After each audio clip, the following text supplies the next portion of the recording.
Scandal and rebellion, not words you usually associate with 1950s Australia. But 8 years after the death of one of the pioneers of the modern Australian film industry, Tim Burstall, his 60-year-old diaries reveal another country. They trace the bohemian life Burstall and his wife Betty lived in the hills east of Melbourne with some of the big names of 1950s art. And they offer a fascinating insight into a maverick movement that would powerfully influence Australian culture. Greg Hoy reports. I am a camera, the shutter open, recording, not thinking, was one of Tim Burstall's favourite quotes long before he became a director and took the Australian film industry by storm. In the beginning, his film The Prize won bronze at the Venice Film Festival.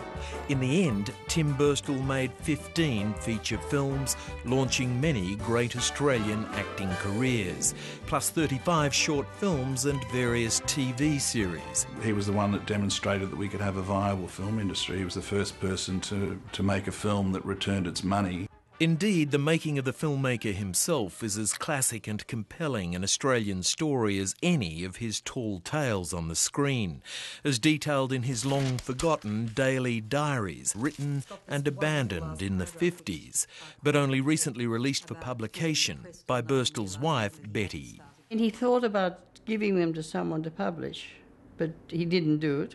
It was libelous. There were lots of people still alive and so on.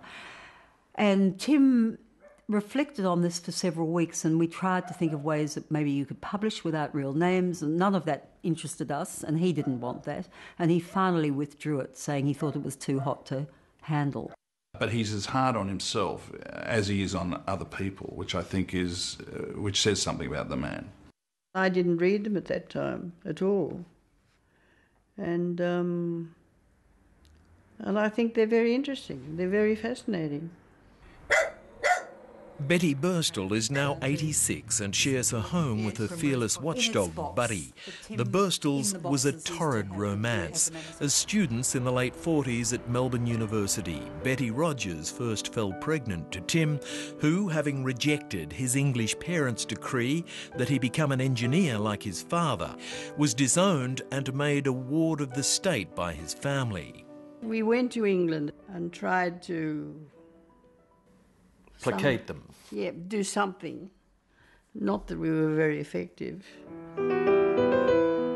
Published tonight, his Memoirs of a Young Bastard, as Tim then called himself, details the minutiae of Melbourne life in the post-war Menzies era and the salacious story of the couple's move to the hills of Eltham on Melbourne's eastern perimeter to build a mud brick home, raise children and fraternise with other creative spirits drawn to the area. Well, my parents were very close to Arthur and Yvonne Boyd.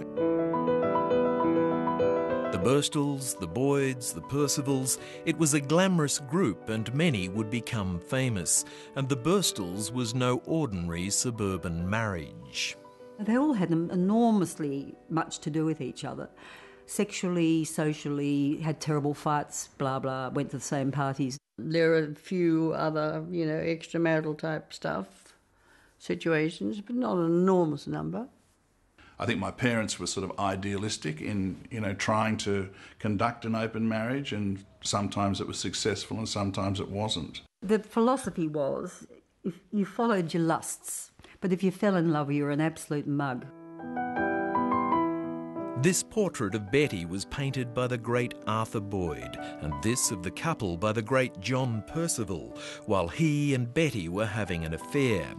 Tim Burstall's many conquests were recorded in his daily diaries in unexpurgated detail. So how was that for you as children? I thought both my parents had a very good relationship. It upset me when they argued, as I think it does for any child. But I felt that at the core of their relationship, they were pretty honest. However, I don't subscribe to, an open marriage. I think it's a very difficult thing to pull off. Do you have any regrets about any of that now? No, not at all. None.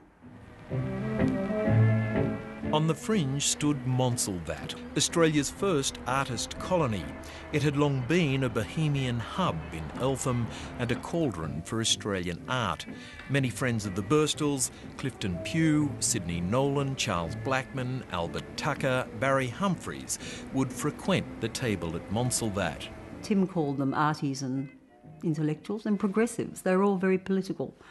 Left-wing, not necessarily all left-wing, but many of them. For years, the young Burstalls were strong supporters of the Communist Party. My father, in the diaries, talks about the Communist Party and saying it's harder to get out of the Communist Party than to get in. But I think he was quite disillusioned with the actual process of the Communist Party, and I think he found it rather repressive. In the 60s, they travelled to New York, where Tim developed his cinematic skills. On their return, as he pursued his film career, Betty established Melbourne's enduring writers' theatre La Mama.